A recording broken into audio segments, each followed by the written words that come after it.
Ayan, DIY ulit. Paraan ng pagtatanim ng binol out natin yung ating pichay doon sa taniman natin sa field. Ihangin na lang natin at sobrang init at hangin. Parang hindi gaganda. Pag doon lang natin iasa sa lupa doon. Naisipan namin ilipat dito sa mga patapunan na bagay. Ayan, pwede pang pakinabangan. Diligin nila ang halos every another day. Ito ulitin pa? Okay na yan? Ulitin ko na.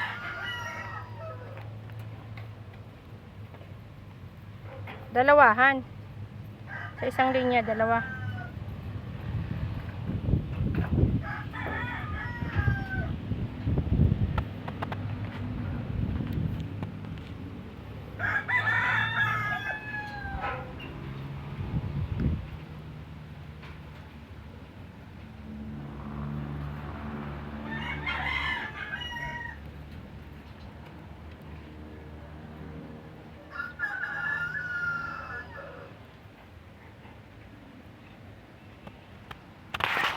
Ayan guys, ang aming gawa.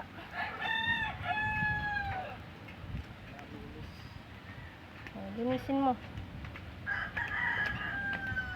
Magdumi ka ulit? Hindi na, iwan ko lang, hindi pa yata.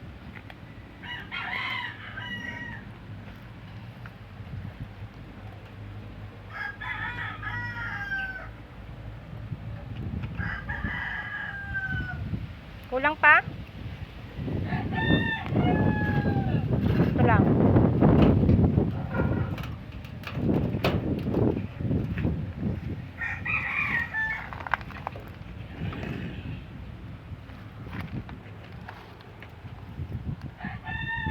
Baka hindi. Ha? Hindi lang kasi sibol. Sisibol yan. May ugat at saka dilig agad.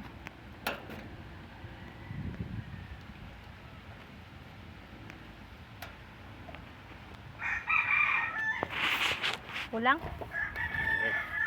Upa pa? Tama na yan. Parang tama na. Sakto lang. Dami-dami na yan.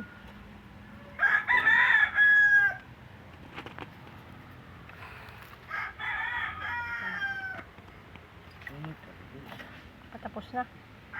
Punta oh.